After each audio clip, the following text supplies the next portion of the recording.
Pessoal, boa noite novamente, né? Para quem já está chegando agora,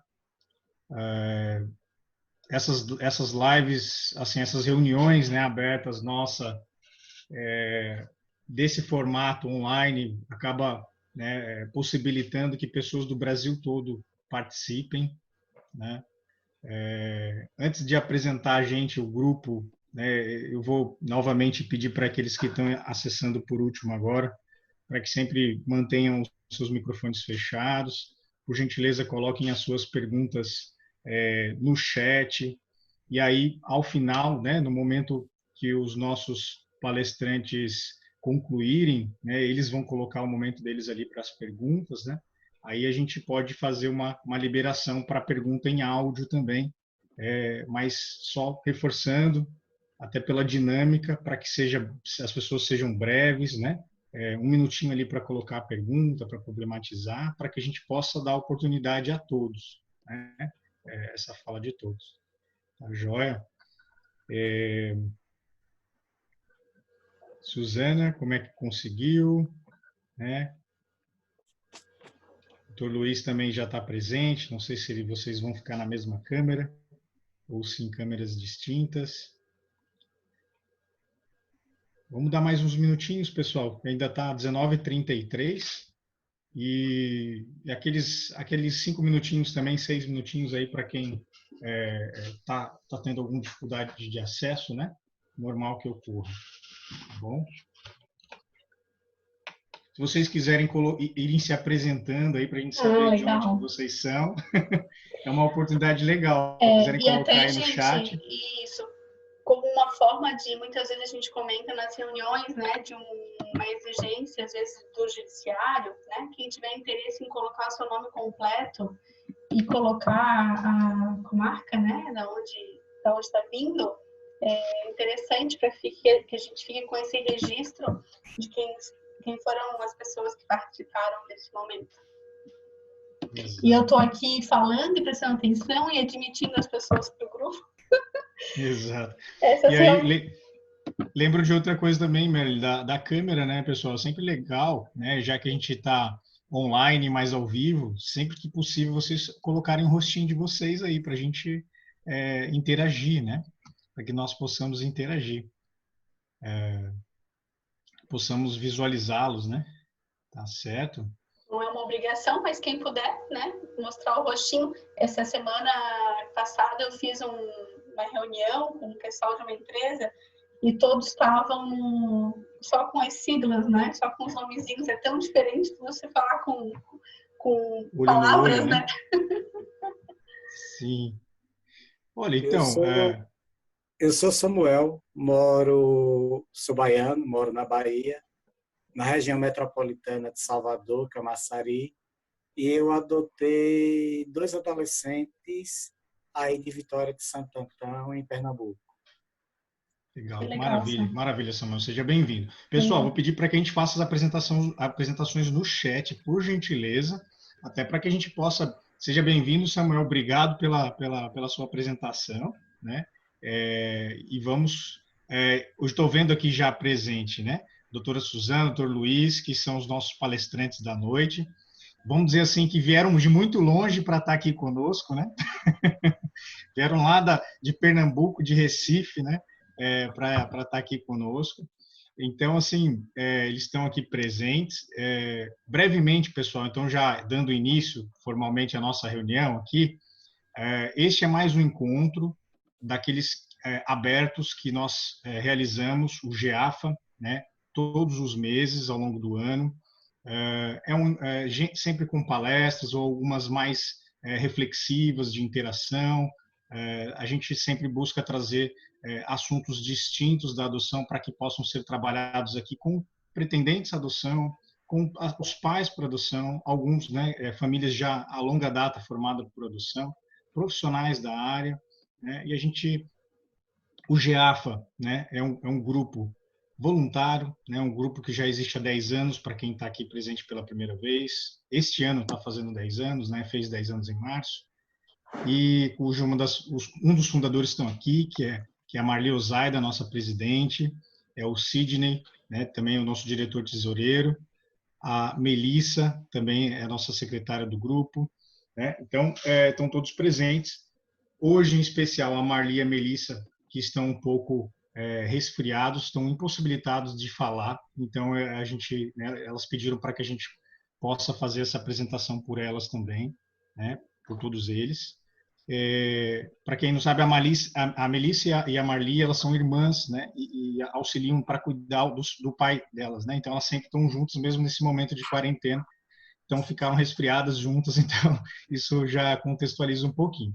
É só para vocês saberem por que elas não estão se manifestando via áudio. Então, assim, eu sou o Leandro Canavarros, né? Estou como vice-presidente do grupo, sou um apaixonado no tema, né? Um militante do tema, como o pessoal da ANGAD sempre fala, né? Se manifesta. Também estou como assessor jurídico da ANGAD. E aí, antes, né? Rapidamente aqui, só para vocês conhecerem, também temos outros membros associados, que é o Rodrigo, que está presente aqui com a Gabriela, a Marilyn, que é a nossa psicóloga. Por favor, Marilyn, se apresente. Então, gente, meu nome é Marilyn, eu sou psicóloga, eu estou como secretária do GEAFA, né? E é uma alegria imensa estar aqui, porque sabe quando a gente tem aqueles ídolos, né? E a gente vai poder ouvir os ídolos hoje tão de perto, assim, e que é a Suzana e o Luiz, né? Então, são pessoas referências para mim, né? Até uma das pessoas do grupo comentou ali no WhatsApp, né? Quantos artigos leram, quantas falas, né? Quantos vídeos, e que hoje a gente já está tendo essa oportunidade de já tão próximo deles. E como a Suzana comentou com o Leandro, a pandemia nos possibilitando essa oportunidade. A gente perde algumas coisas e a gente ganha também outras coisas. Então, a gente estava nervoso antes de começar, né? Por ser de uma grande honra estar tão perto deles, né? E já de alguma forma agradecer esse casal que é ícone, né? No tema adoção. Exato.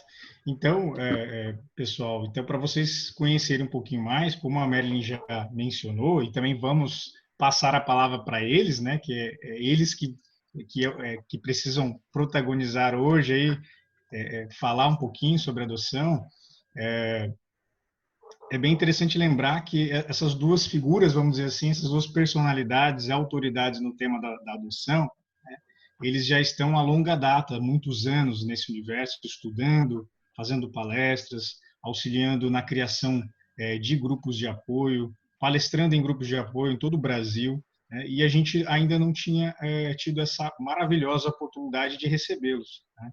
Eu, pelo menos aqui, Suzana e Luiz, para cá, na região, né, do nosso grupo, eu costumo dizer que vocês são, e eu tenho certeza que muitos outros grupos assim também falam no Brasil, que vocês são o pai e a mãe, né, os pais, pai e mãe adotivos aí de todos esses grupos, né?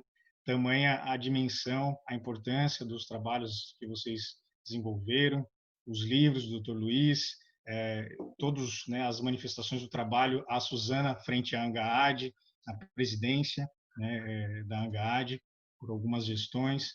Então, assim, o currículo deles, né, para também não ficar longo, ele foi compartilhado com vocês nas redes sociais, tem um currículo extenso, aquilo ali é só uma síntese, então eles têm muita história, muitos anos, mais de 30 anos aí que eles são dedicados a essa causa.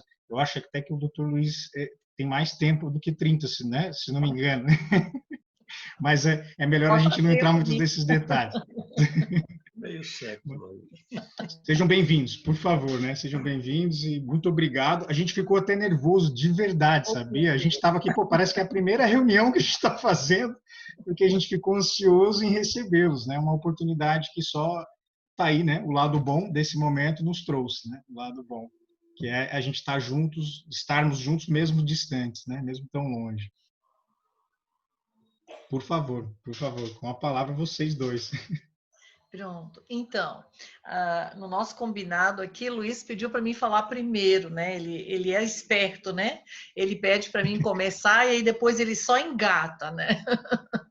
Estou brincando, é um prazer imenso, gente, estar com vocês. E, assim, gostamos muito e realmente é assim que nós nos sentimos, né? De uma certa forma, nós nos sentimos pais. pais e avós, né, da maioria de vocês que realmente poderiam ser os nossos filhos, não é? Na nossa condição atual, nós somos bisnetos já adotivos, então essa experiência de adoção ela perpassa na nossa história, né? Em muitos viés, né? E tem sido fantástico, né? A cada geração que entra são novas experiências, né? Então, realmente é um prazer muito grande para nós estarmos com vocês. E, como eu falei para o Leandro, né? Essa pandemia é péssima, é horrível, né? Mas para o universo da adoção, eu penso que nós recebemos muitas bênçãos, né? Apesar do paradoxo. E uma delas é essa possibilidade dessa troca, não é, interregional, não é, interestadual, de intercâmbio de saberes, não é, que a gente está podendo vivenciar. Então, tem sido fantástico isso.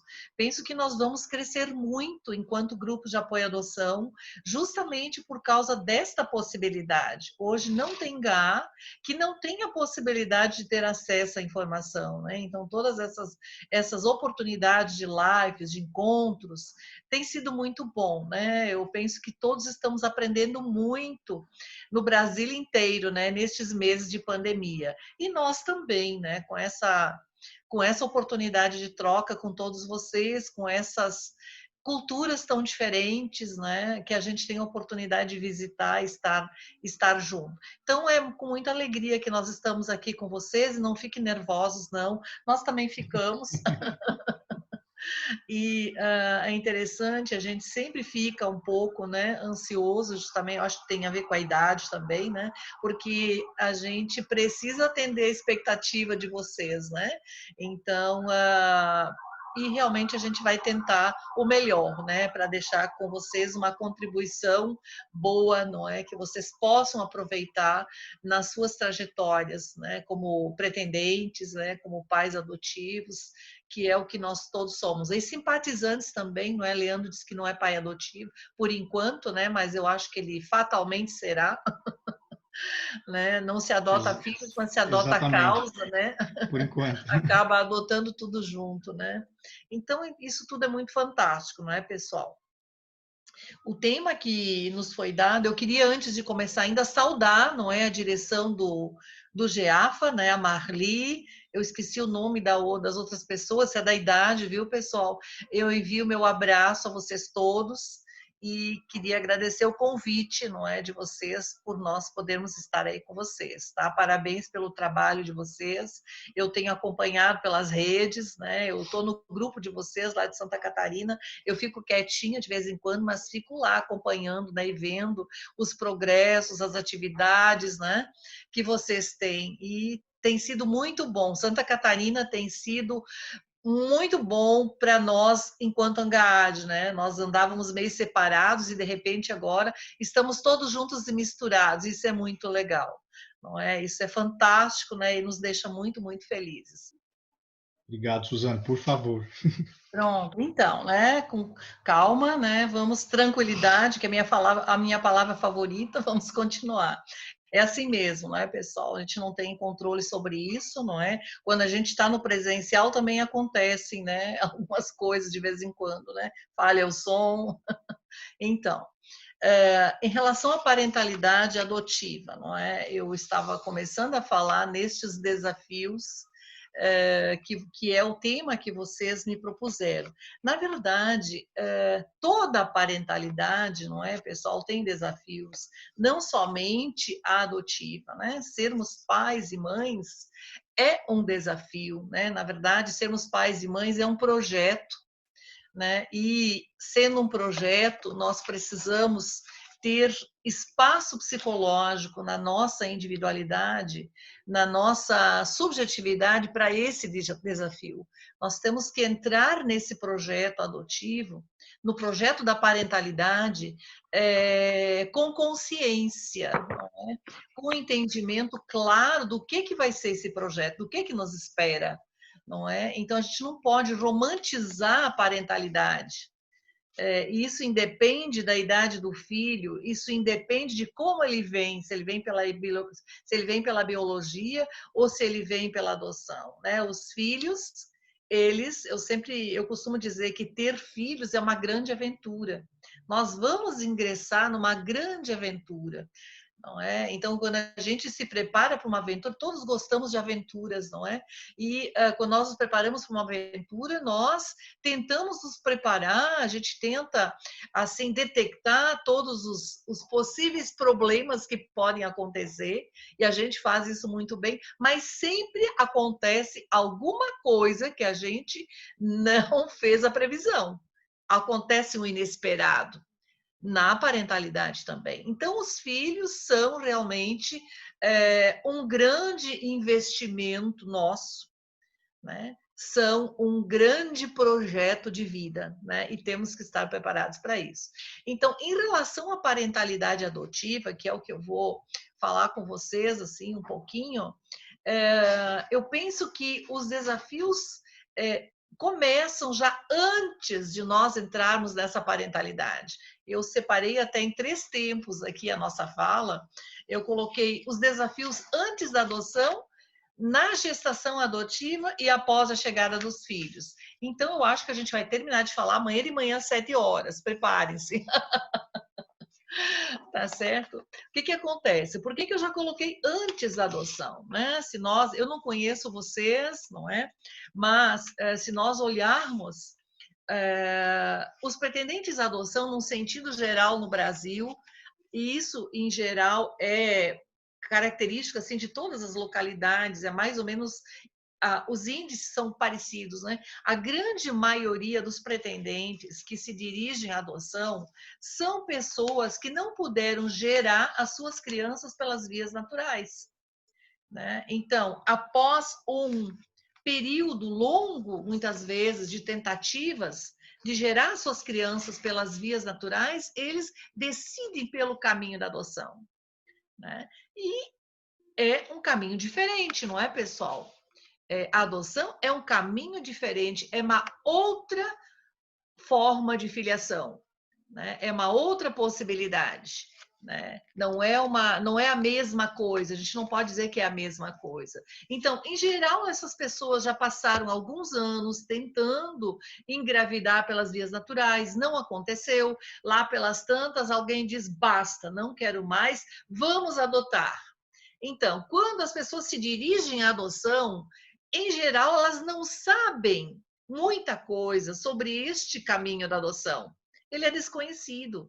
Ingressam no caminho da adoção, nos procuram nos grupos de apoio à adoção. Se nos procuram é ótimo, não é? Mas nem sempre eles nos procuram nos grupos de apoio à adoção para aprender sobre esse caminho. Então, quando eles entram no caminho da adoção, começam as frustrações. A primeira frustração é descobrir que vão deparar-se com um grande processo, que é preciso um processo de habilitação, que não é só ir na vara da infância, dizer que você quer um filho e você vai na instituição escolher o seu filho. As pessoas têm, às vezes, essa imagem, uma imagem de que as instituições estão repletas de crianças sem família e que eu quero adotar, eu vou lá e escolho meu filho. Não é assim. Vocês que estão aqui, com certeza, já escolheram isso, não é? Então, o grande desafio, o primeiro desafio é a trajetória, não é? Para nós nos tornarmos pais por adoção. Precisa encarar esse processo. Eu não vou me deter nisso muito, né? Porque não é o nosso objetivo hoje, mas é um desafio você ultrapassar os trâmites desse processo, né? Você precisa ser habilitado. Isso exige um processo de avaliação, né? Isso traz muita ansiedade, traz muita angústia para os pretendentes. Eu fico acompanhando nos grupos, não é? Eles vão colocando. Hoje fiz a minha entrevista e fica um perguntando para o outro como é que foi a visita domiciliar, né? Então ficam muito nervosos, muito ansiosos. Toda vez que nós temos que passar por uma avaliação, não é, pessoal? Quem não fica nervoso? Todos ficamos. Né? Então, isso é muito natural. Então, já antes de nós nos habilitarmos, nós já estamos aí com desafios. Passar por este desafio. Eu escuto às vezes assim, se eu soubesse que era tão complicado, eu não tinha começado isso. Eu não tinha decidido adotar. Né? Então, o caminho para nos tornarmos pais, ele já é repleto de desafios. Neste caminho, nós começamos a descobrir que tem várias coisas que eu preciso trabalhar, além do processo de habilitação, né? Além da avaliação que você faz, que você precisa se submeter na vara da infância, as pessoas começam a falar para você, poxa, você precisa trabalhar o luto do seu filho biológico. Antes de adotar, você tem que ter trabalhado o luto do seu filho biológico. Você precisa trabalhar o luto da sua esterilidade. Isso não é fácil, não é, pessoal? Isso tudo é muito doloroso, né? Isso é um processo gigantesco do ponto de vista psicológico. Eu sou psicóloga, eu atendo pessoas no meu consultório que muitas vezes essas coisas mexem tanto que elas são obrigadas a procurar um apoio psicológico para dar conta dessas coisas, que vai mexer em determinadas questões muito íntimas, não é? Muito dolorosas, né? Meu marido até tem um livro, né, que vocês devem conhecer, que é As Dores da Adoção, né? Então, estas dores que os pretendentes à adoção precisam enfrentar, e precisam enfrentar, sim, antes da chegada do filho. Tá, pessoal? Então, isso é muito importante. Vocês que são pretendentes, vocês precisam refletir sobre determinadas coisas, porque esta criança que vem, ela não vem para substituir o filho biológico que eu não pude ter. Ela é uma outra criança que vem de uma história já, né, de uma outra história. Ela vai ser o meu filho, sim. Ela vai ser o meu filho, ela poderá ser muito amada. Estamos aqui, nós dois, né? Nós temos 5 filhos, nós temos filhos adotados, netos adotivos, bisneto adotivo, né? Eu sou mãe biológica, tá? Isso é só um fato histórico, isso não significa coisa nenhuma. Eu tenho filho da minha barriga e tenho filho que não é da minha barriga, e posso dizer para vocês que não há diferença nenhuma, a partir do momento que eles se transformam em filhos. Tá? Então, a partir do momento que eu compreendo que cada um tem a sua história, cada um tem a sua individualidade, né? Eles se tornam, e eu posso amar cada um do seu jeito, né? Então, antes, né, da chegada da criança, eu tenho que ter passado por este desafio, que é ter resolvido as minhas questões pessoais. Nós precisamos olhar... Desculpa, pode continuar. Nós precisamos... Diga. Eu ia dizer que quando a criança chega, seria muito complicado exigir dela que ela preencha o nosso vazio, sendo que ela chegue, né? Chegue com esse vazio imenso e a gente enquanto adulto. Eu ia chegar na motivação ainda. Então,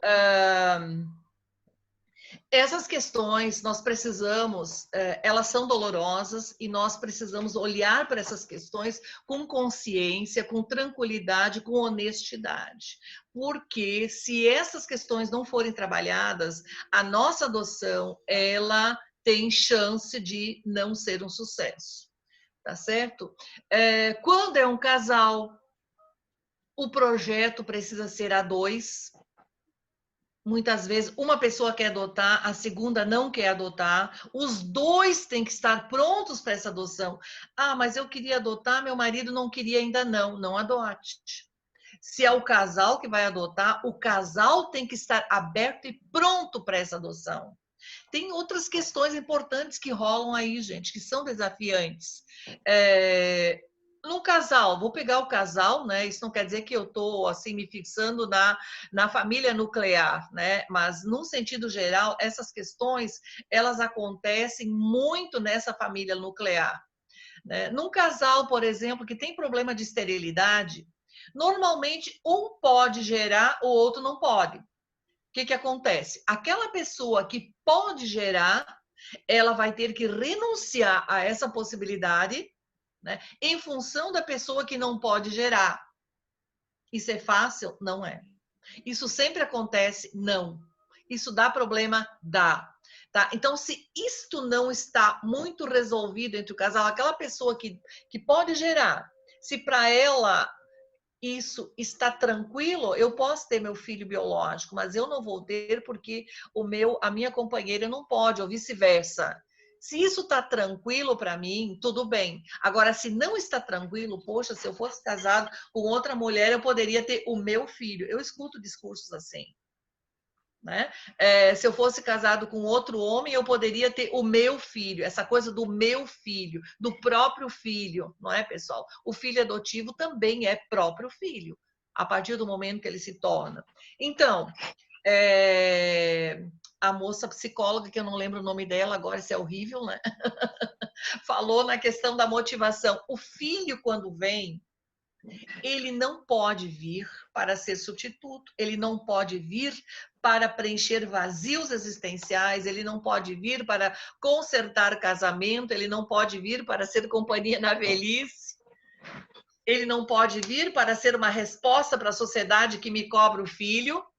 O filho que vem por adoção, ele precisa vir porque eu desejo ser mãe, porque o meu companheiro deseja ser pai. Em síntese, o desejo de filho precisa fundamentar a minha adoção.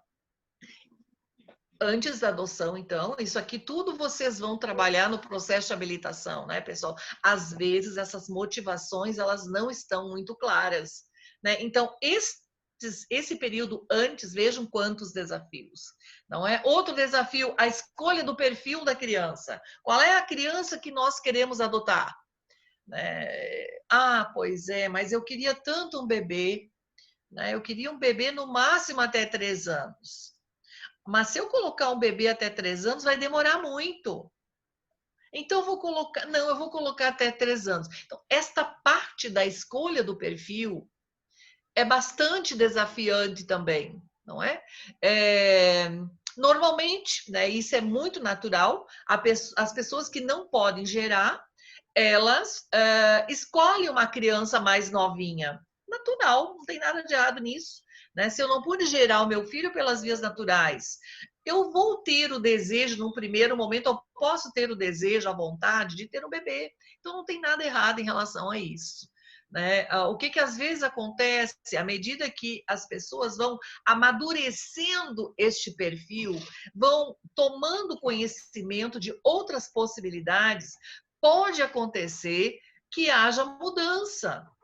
Né? Ontem eu participei de um encontro lá em Brasília e uma pretendente se queixou. Ela disse que tem grupos de apoio à adoção que quase forçam os pretendentes a mudar o perfil. Gente, eu jamais fiz isso, nunca recomendei isso, não deve ser feito nunca.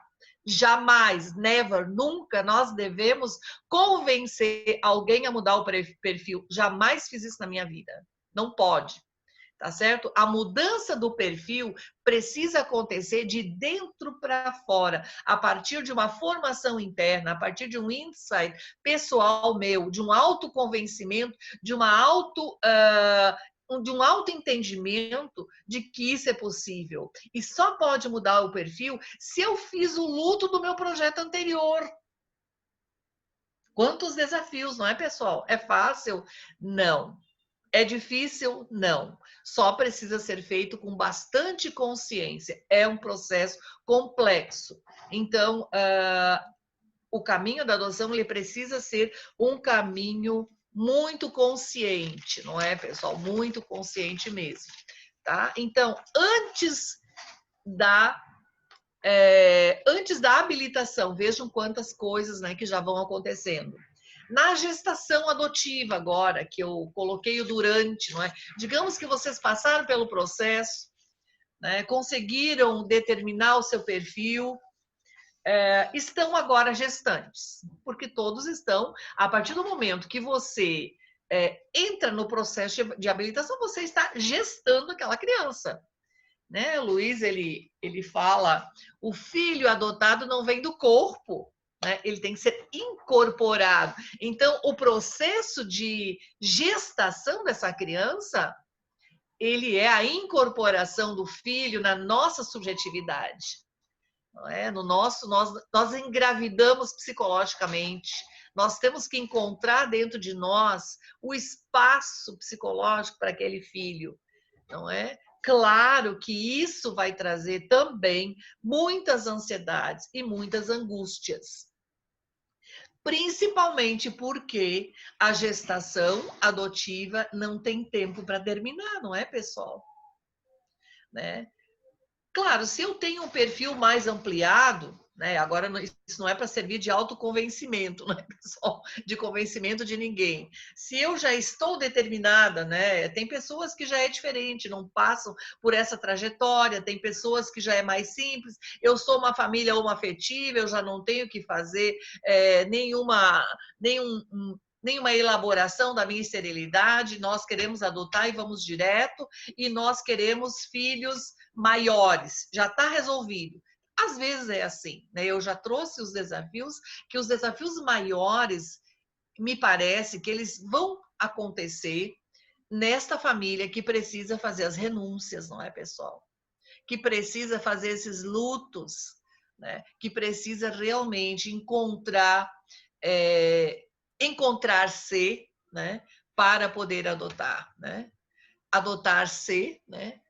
Com as suas especificidades para poder encarar esse caminho da adoção. Então, esta gestação adotiva, que não tem tempo para terminar, né, ela é bastante angustiante, ela gera muita ansiedade, justamente quando nós não sabemos o tempo que leva, é a ansiedade. Eu tenho uma filha que ela está, neste momento, esperando o bebê pela biologia, e ela mora fora, no exterior, toda semana ela me manda um link lá, 31 semanas, eu tenho que entrar no link para ver como está o bebê lá em 31 semanas. Então, ela já sabe que na semana tal o bebê vai nascer. E ela está hiper mega ansiosa, entendeu? Então, nós ficamos ansiosos quando nós não conhecemos o caminho, começamos a pensar sobre a criança na nossa vida, sobre as mudanças que vão acontecer, né? Então, esta ansiedade, ela é muito natural, muito importante, não é, pessoal? Durante a gestação adotiva, que vocês estejam no grupo de apoio à adoção. Então, quem está no grupo de apoio à adoção e é pretendente à adoção neste momento, está nessa fase, meus parabéns. Fiquem aí, não saiam daí, gente, não saiam daqui. Nem durante a gestação e nem depois, porque é depois, quando chegam as crianças, já estou chegando daqui a pouquinho, na chegada do filho, que os desafios aí que vão acontecer. Vocês pensaram que tinham desafios? Esperem chegar ao filho. Tem desafios. Na biologia também tem, não é, pessoal? Mandaram eu falar dos desafios. O Leandro mandou, estou obedecendo, estou trazendo os desafios. Tá certo? Então, na gestação adotiva, os grupos de apoio à adoção são espaços gestacionais. Eu gosto de dizer assim. São espaços gestacionais maravilhosos, onde vocês podem trocar experiências, compartilhar as ansiedades. É tão interessante isso, né? Porque quando nós começamos a falar sobre as nossas ansiedades, isso é o processo psicoterapêutico, não é? Quando você fala sobre aquilo que lhe dói, parece que a dor melhora, não é? Ou quando você descobre que o meu amigo que está do meu lado, ele está com a mesma dor, parece que a minha fica mais branda, né? Isso é do humano, nós precisamos estar juntos, nós precisamos trocar experiências e nos apoiarmos mutuamente. Então, os grupos de apoio à adoção, eles são fantásticos nesta hora, né, dos desafios da espera do filho. Né? Muitas coisas rolam nesse tempo, né, que pode ser longo, dependendo do perfil da criança, né, que pode trazer muitas dúvidas, não é? Uma coisa que eu queria dizer para vocês, por favor, não mudem esse perfil para o filho chegar mais rápido. Não façam isso, não. Não façam isso de jeito nenhum. Né? Quando eu era presidente da ANGAD, ainda recebo, né? Eu recebi umas ligações assim bem interessantes, porque as pessoas sempre acham, né, que os GAs e a ANGAD têm depósitos de criança, deve acontecer com vocês também, né? Então eu recebia telefonemas assim, bom, a ANGAD, ela é nacional, ela deve ter um depósito bem grande, não é? E eu recebo ligações assim, recebi essa que eu quero citar para vocês. Um dia de manhã, o meu telefone toca, eu atendi, era uma ligação de São Paulo, do interior de São Paulo, e a pessoa, ela estava tão ansiosa que ela lançou, eu não consegui nem dizer oi. Ela disse, bom dia, eu sou a fulana, eu moro aqui, eu sou pretendente de adoção, eu queria saber quais as crianças que vocês têm aí. Sim, porque eu sou pretendente e meu perfil é bem amplo. Eu estou aberta a 3 crianças, de 0 a 10 anos, desde que um seja de braço. Aí ela parou. Não consegui nem dizer bom dia, né? Aí ela parou, né? Ela queria ver se eu tinha essas 3 crianças, né? Eu disse para ela, bom dia, veja, você disse que o seu perfil era para 3 crianças. Você vai ter braço para 3 crianças? Ela ficou muda. Porque, veja, aberta para 3 crianças, desde que uma fosse de braço. Será que ela queria 3 crianças mesmo? Ou ela queria de braço? Ela achou, se ela abrisse o perfil para 3 crianças, será que vinha aquela de braço? Gente, não caiam nessa armadilha, não façam isso. 2 crianças são 2 individualidades, 2 pessoinhas completamente diferentes, 2 histórias diferentes, mesmo que sejam pais, irmãos biológicos, eles têm historinhas diferentes. Um sofreu mais, outro sofreu menos, né? Não se iludam, tá certo? 2 crianças é 2 trabalhos diferentes. Eu vou dar conta disso? Eu tenho pernas para isso? Então, na gestação adotiva, estes desafios pensantes nos passam, não é? Não alterem perfil para chegar mais rápido. Só alterem o perfil se vocês estão tranquilos, conscientes do que significa 2 ou 3 crianças. 2 crianças maiores, né? Ou adolescentes, né? Nós temos que estar conscientes. Não podemos romantizar, não é, pessoal?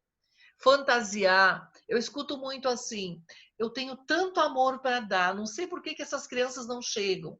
Gente, e eu vejo a mesma pessoa que disse que tinha tanto amor para dar, chegou às crianças, um mês depois parece que o amor foi embora, quando os desafios começam. Tá certo? Então não basta só o amor para dar, gente. O amor é importante, é fundamental, é indispensável, mas não é só o amor. A gente precisa outras coisas junto com esse amor. Disponibilidade afetiva, disponibilidade de tempo, limites psicológicos, gente. O que são limites psicológicos? Eu vou dar conta disso, nós precisamos ser honestos. Muito honestos com o passo que a gente vai dar. Porque, veja, aquelas crianças que vêm para nós, elas já têm uma história de dor. A gente não recebe criança zerada. Tem pessoas que acham que quando chegam as crianças, elas zeram a história, elas não zeram a história. Nós vamos continuar a história da criança. Nós vamos continuar. E essa história que ela tem, ela vai trazer influências no processo educativo, nós não podemos apagá-la, não é? Então, é consciência, né? Então, nesse período da gestação adotiva, consciência é a palavra, né, que eu queria que vocês guardassem. Consciência e muita tranquilidade para aguardar. Aguardar com esperança e com determinação. Eu vejo muita gente reclamando, tipo assim, demora muito, não sei o quê, eu já me arrependi, se eu soubesse que era assim, eu não teria inscrito no processo de habilitação, xingando o tribunal, que às vezes realmente tem problema, mas as pessoas entram numa energia de reclamação o tempo todo, gente. Isso vai agilizar o processo? Não. Vai agilizar a chegada da criança? Não. Vai contribuir com a gestação de vocês? Não, gente. Então, é um caminho diferente, tem as suas especificidades, existe o processo, né? Tem muitas vezes aquela tentativa de fazer o caminho paralelo para fugir do processo. Não façam isso. É uma ilusão, né? As adoções diretas muitas vezes dão muita dor de cabeça. Está aqui o Leandro que pode orientar vocês. Não caiam na tentação de fazer o caminho paralelo, né? Isso não dá certo, gente. Isso, em geral, dá muito problema. E é uma boa chance de vocês terem agilizado a chegada da criança, mas terem muitos problemas depois, tá? Então, consciência, esperança e determinação nesse tempo gestacional, tá certo, pessoal? Vocês são candidatos a pais adotivos, isso é uma coisa maravilhosa, né? Esse tempo para vocês entenderem o que é adoção, para vocês prepararem a família de vocês, que às vezes é um desafio, não é? Porque, em geral, a gente não recebe muito apoio, né, para adotar. Eu mesma não recebi. De nós prepararmos a nossa família, de nós darmos chance a essa família, porque quando nós estamos grávidos pela biologia, a nossa família também tem 9 meses para se preparar para a chegada daquela criança. Afinal, nós vamos promover a família inteira. Né? Nós vamos promover nossos irmãos para tios, nossos pais para avós, e muitas vezes eles têm medo, né? Eles não conhecem, eles não sabem nada sobre adoção, então é muito natural que eles tenham medo. Então, nós que já sabemos de muitas coisas, aproveitemos para orientar, para explicar, para dar chance aos nossos familiares que eles também conheçam. Traga para o grupo de apoio, né? Convide para assistir lives, a moda agora é live, né? Tragam para assistir live, né? Para que eles possam também entrar no clima, né, pessoal? Porque a família também precisa adotar o nosso filho, né? Nós não somos uma ilha, né? Nós precisamos que a família também adote. E temos que desenvolver a nossa atitude adotiva. Poxa, ainda não tinha falado em atitude adotiva, que é um conceito que eu penso que tem que estar dentro da gente o tempo todo, quando nós nos decidimos a sermos pais adotivos. Nós temos que ter atitude adotiva em relação à nossa família. Muitas vezes eles falam umas besteiras aí, para mim falaram tanta besteira, meu Deus do céu, daria para falar 3 horas, né? Porque eu já tinha filhas biológicas e decidi adotar. E eu ainda adoto um filho especial. Eu nem contei para ninguém que ele era especial, porque eles iriam me internar num sanatório, né? No manicômio. Se eles soubessem que eu estava adotando um filho especial, eles foram descobrindo devagarinho ao longo do desenvolvimento dele. Então, temos que ter atitude adotiva com a nossa família. Então, o tempo da gestação é para isso. Não deixe de frequentar o grupo de apoio à adoção. Aqui em Recife, existe a questão das reuniões obrigatórias, né? Precisa 4 reuniões obrigatórias para iniciar o processo de habilitação. Nem começa o processo se não passou 4 reuniões do grupo de apoio. Por que isso? Porque as pessoas que frequentam o grupo de apoio à adoção já vão amadurecendo determinadas questões. Quando chegam na vara, já estão mais claros, né, mais conscientes dessa história do perfil, e fica mais fácil vocês também passarem pelo processo de habilitação. E a vara, ela entendeu isso, né? E tem sido muito bom, realmente tem sido muito bom. Então, pessoal, chegou o filho. Vocês esperaram, né? Chegaram as crianças, né? Eu vou falar só um pouquinho, porque nessa parte quem gosta de falar muito é o Dr. Luiz. Após a chegada dos filhos, terminou a história, né? Parece aquela história assim, casaram-se e viveram felizes para sempre. Terminou assim? Não. Chegou os filhos, fiquei tão feliz, o sino bateu, as estrelinhas caíram quando eu vi a criança, é assim? Não. O sino bate na igreja do casamento, né, pessoal? Viveram felizes para sempre? É possível? Claro que é.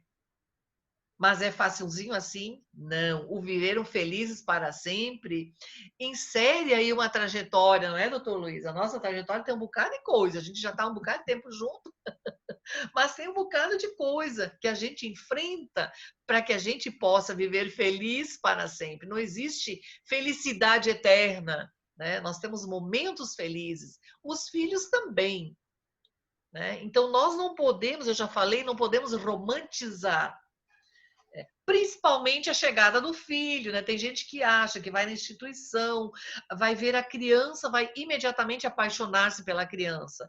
Não é assim, né? Eu desconfio quando a pessoa diz isso, porque não é dessa forma, gente. Os vínculos se formam gradualmente, é um processo, né? Realmente é um processo. Nós vamos conhecer pessoinhas estranhas, né? Se são crianças maiores, né? São pessoinhas estranhas. né, que não nos conhecem, que vão ficar com medo, podem ficar tímidas num cantinho, não querem conversar. Então, para isso que nós precisamos, assim, este preparo todo, né, para que a gente possa suportar estes desafios. Nós estamos tão desejosos de sermos pais e de sermos mães, e parece que a gente tem ali, as crianças chegam, elas não estão nem aí para a gente, né? Muitas vezes tem dificuldade, as crianças vão para casa, a gente acompanha histórias assim, levam bastante tempo para chamar de pai e de mãe, né? Às vezes chamam logo, mas quando chamam logo, gente, chamar de pai e de mãe é a mesma coisa que chamar de José e Maria. Aquele pai e mãe não tem ainda a internalização do que é ser pai e do que é ser mãe. Primeiro que a criança, na maioria das vezes, não sabe nem o que é isso. Ela vai ter que aprender com vocês, né? Eles vêm com histórias. Ah, mas eu quero um bebê, então não vou passar por isso. O bebê também vem com história, pessoal. Tá? Aqueles 9 meses de útero são uma história riquíssima. Isso é muito claro na psicologia para nós hoje. É uma história riquíssima, com muitas inscrições. A criança passa o trauma do nascimento e ela vai ter outro trauma, que é o trauma da troca da mãe, né? Da troca da mulher. A criança ela tem que fazer um esforço adaptativo para esta nova mulher. E a mulher também que vai receber a criança, bebê, que não gestou, é um bebê estranho. Ela vai ter trabalho no começo, até ela conseguir fazer o holding dessa criança, que é uma palavra que a gente usa na psicologia, até você conseguir perceber as necessidades dessa criança, identificar aquele choro, né? Por que ela chora tanto? Então, isso acontece também na biologia. Eu lembro uma das minhas netinhas, que é a minha segunda filha, ela teve bebê e ela ficou aqui em casa alguns meses, e de noite eu acordava, estavam as duas no pé da minha cama, cada qual chorava mais. Eu não sabia se eu acudia a filha ou acudia o bebê. Então, o desespero da minha filha e da mãe biológica era tão grande, ela dizia, mãe, pelo amor de Deus, pega, eu não sei o que fazer com isso. Então, isso é normal também nas mães biológicas e bastante mais acentuado na mãe adotiva, que não gerou essa criança. Leva um tempinho. Então, a gente não pode se iludir. A gente não pode achar que vai ser um mar de rosas. Gente, aqui em Recife já me chamaram de terrorista, tá certo? Não quero aterrorizar ninguém, mas a gente precisa entrar consciente. É muito ruim quando a gente entra nesses processos com excesso de expectativa, achando que tudo vai ser maravilhoso, né? Que vai ser encantado, né? Que as coisas são má. Não é não, tá? Então, tanto o bebê quanto a criança maior, ela tem os desafios. Eu preciso ter uma rede de apoio, importante que eu tenha pessoas que me ajudem. A criança pequena, ela cansa demais, as mães ficam exauridas, né? Ficam cansadas, precisam apoio, né? Os vínculos realmente, quando a criança é maior, não são instantâneos, não são automáticos, como eu já disse, eles são construídos gradativamente, né? A criança, ela vai vir com muitas defasagens, com muitos aprendizados que não são adequados à nossa história. E isso também não vai mudar instantaneamente, né? Então, eu vejo muitas vezes aqueles casais que disseram que tem tanto amor para dar, quando a criança começa a manifestar suas dificuldades, a impaciência se instala, né? Aquele amor parece que foi pela janela. Então, ali é a hora do amor funcionar. Precisamos repetir, repetir, repetir. Ela vai ter que aprender absolutamente tudo. A criança nasce novamente na família adotiva. Então, nós temos que ter resiliência, que é uma palavra que eu amo, né? Resiliência, tranquilidade para superar esses desafios no processo educativo. Evitar mudanças bruscas, muito grandes quando a criança chega, mudanças muito radicais em relação àquilo que ela estava acostumado, né? Mudanças de escola, por exemplo, não mudar o padrão, não colocá-la numa escola de um padrão muito alto em relação ao que ela estava, não mudar a alimentação de uma forma muito radical. Eu tive uma história de um menino de 5 anos que a mãe era vegetariana, né? E ela, não, porque eu quero, meu filho vai ter que ser vegetariano. E ela adotou um menino de 5 anos e instalou-se uma grande confusão, né? E ela queria que ele logo aprendesse a comer brócolis, nabo, beterraba, e o menino não conhecia nada disso, ele comia feijão, arroz e carne, no máximo uma cenourinha na instituição, e a criança desenvolveu uma rejeição alimentar. Veio para mim no consultório, ele entrou porta dentro e disse: tia Suzana, eu não gosto de brócolis. Eu disse: tá certo, não precisa. Ele achou que eu ia convencê-lo a comer brócolis. Então a gente não pode fazer muitas mudanças. É importante que nós saibamos o máximo possível sobre as crianças, sobre a sua história, para que nós possamos lidar com essa história de uma forma mais tranquila, né? Ontem escutei a Alia falou que a gente não deve tentar reformar as crianças de imediato. Você compra alguma coisa e vai reformar. O filho não dá para reformar imediatamente, não. É um passo a passo. Aos pouquinhos você vai ensinando, né? Você vai conhecendo. Num primeiro momento, é nós que temos que nos adaptar à criança. Isso pode ser tão frustrante, gente, porque a gente sonha tudo diferente, não é?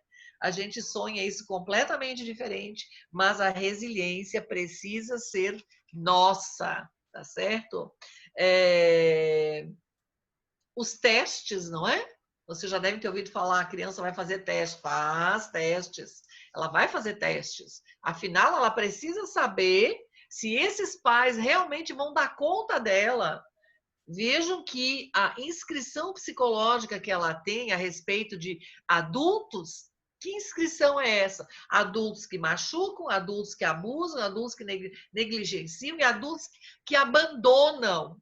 Será que esses novos pais aqui vão realmente me suportar? Ou eles vão também me abandonar? Será que eu sou uma criança tão horrível? Meus primeiros pais não me quiseram e agora e a criança já percebe, né? Dependendo se os pais são muito rígidos, eu vejo assim, muitas vezes um excesso de rigidez, um excesso de expectativa em relação a essa criança, cobranças demais. E a criança percebe que ela não está agradando, que ela não está atendendo essa expectativa. E ela desiste. E ela começa a trabalhar o contrário, né? Justamente parece que ela busca o abandono. E até ela, mãe, eu quero voltar para o abrigo.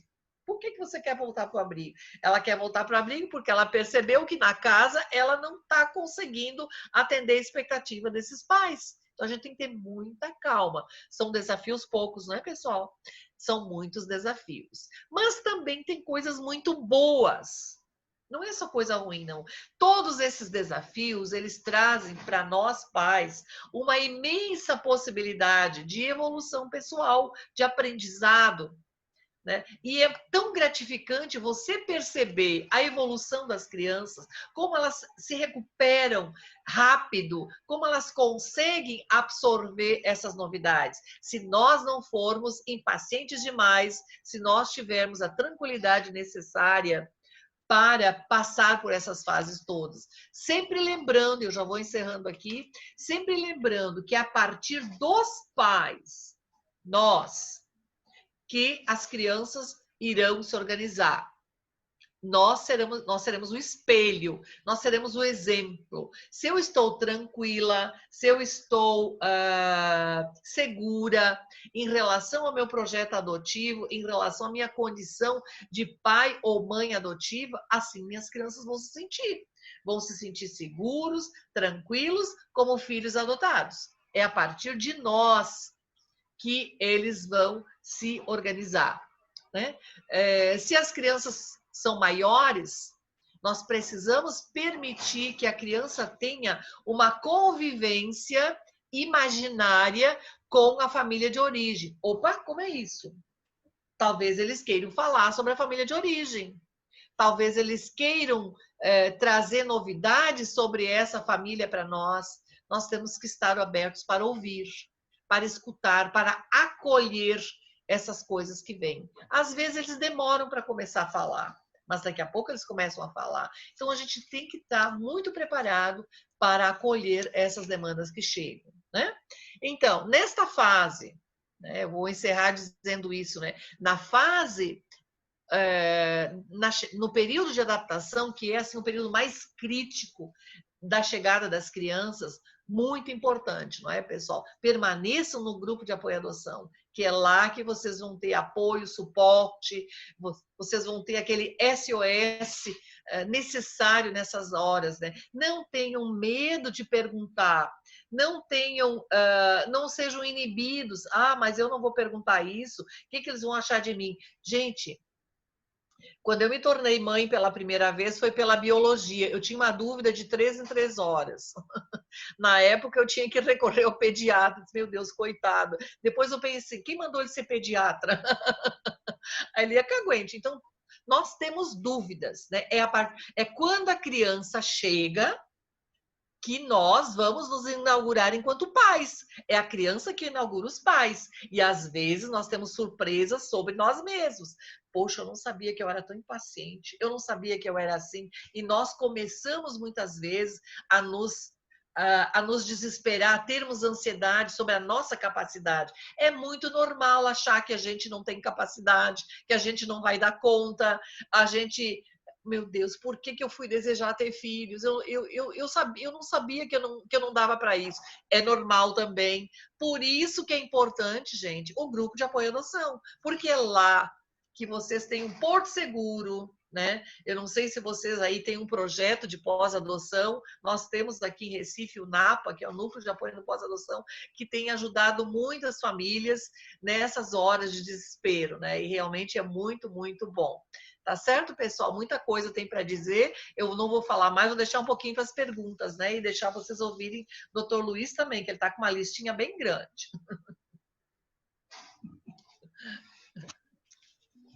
Olha, as pessoas são diferentes e as formas também são diferentes.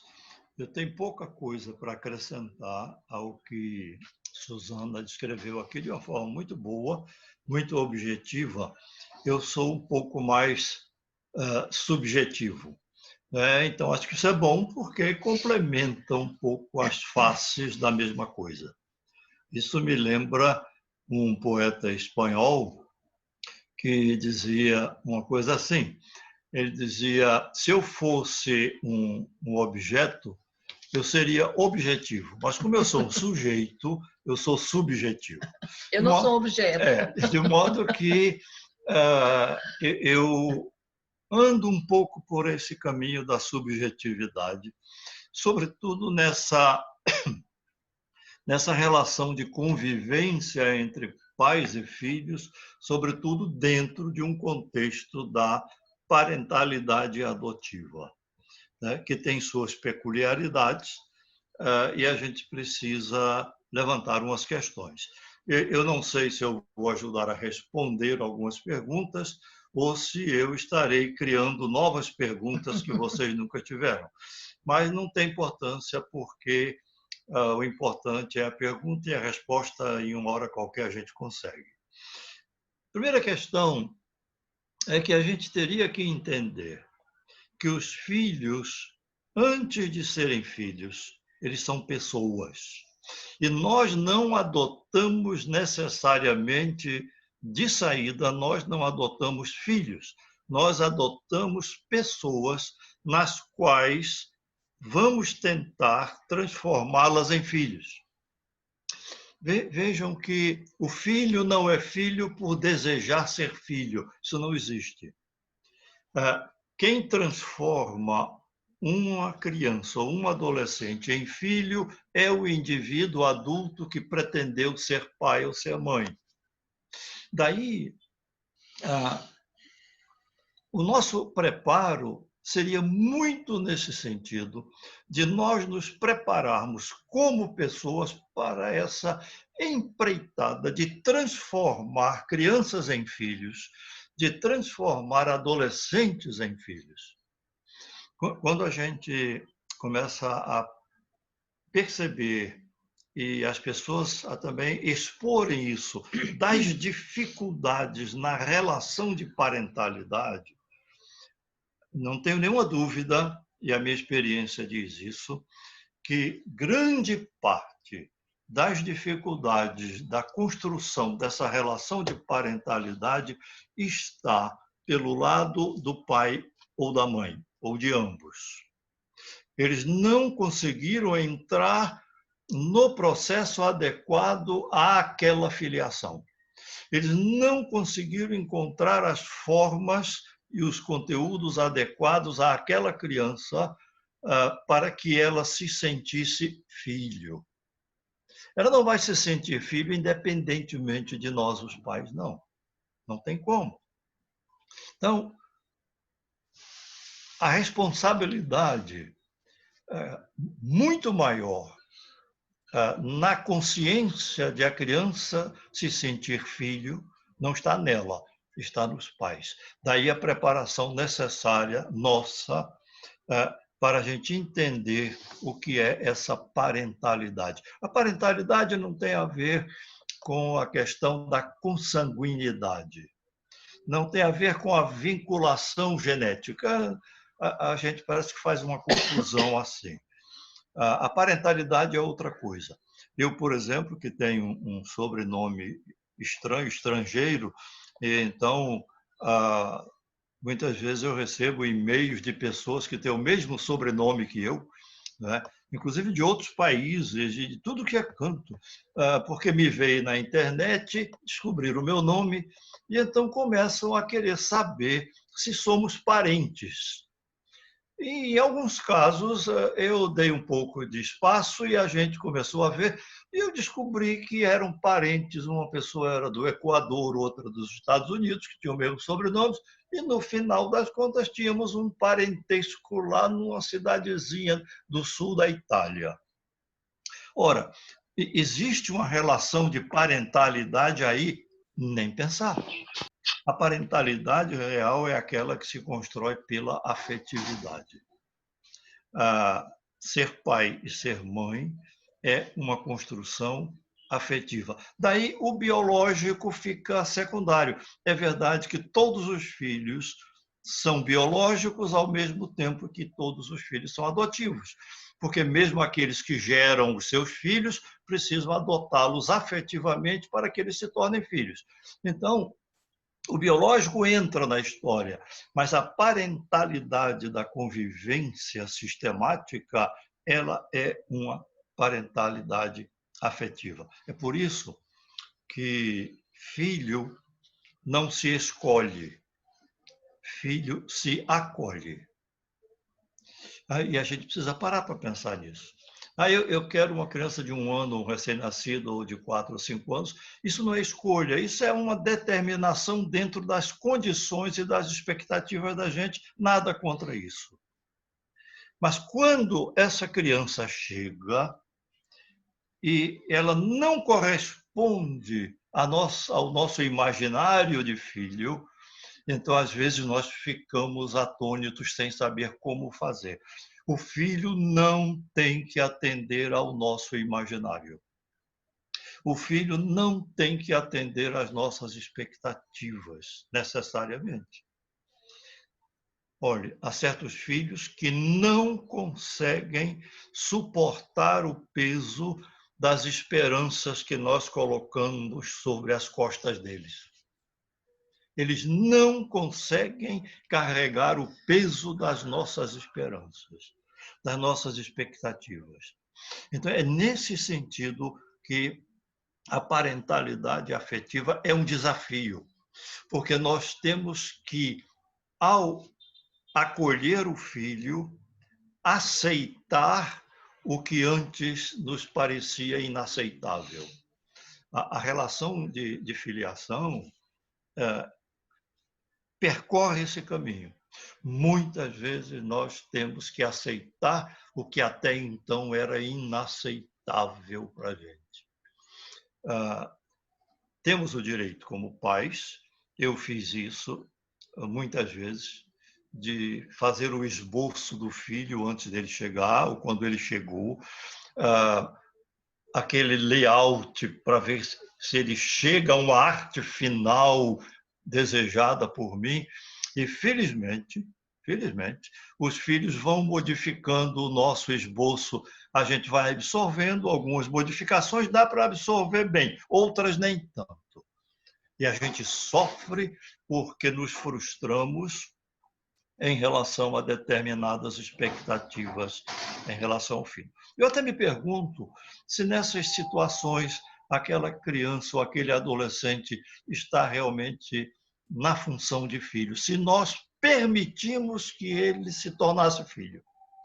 Porque se essa criança ou esse adolescente que nós adotamos não conseguem se tornar filhos, eu não tenho nenhuma dúvida que grande parte da responsabilidade está em nós, os pais. Nós não quisemos, ou não soubemos, ou não estávamos prontos para receber uma pessoa e fazer dessa pessoa um filho, independentemente de se ele vai aceitar essa filiação. Isso é interessante, porque a construção afetiva entre pais e filhos se constrói de uma forma muito peculiar. Não é pelo amor do filho por nós, é noutra direção. É do nosso amor pelo filho, independentemente da resposta que ele vai dar ao amor que dedicamos a ele. Então, o que temos que levar em conta é que a parentalidade afetiva dentro de uma relação de filiação se dá pelo amor pelo filho.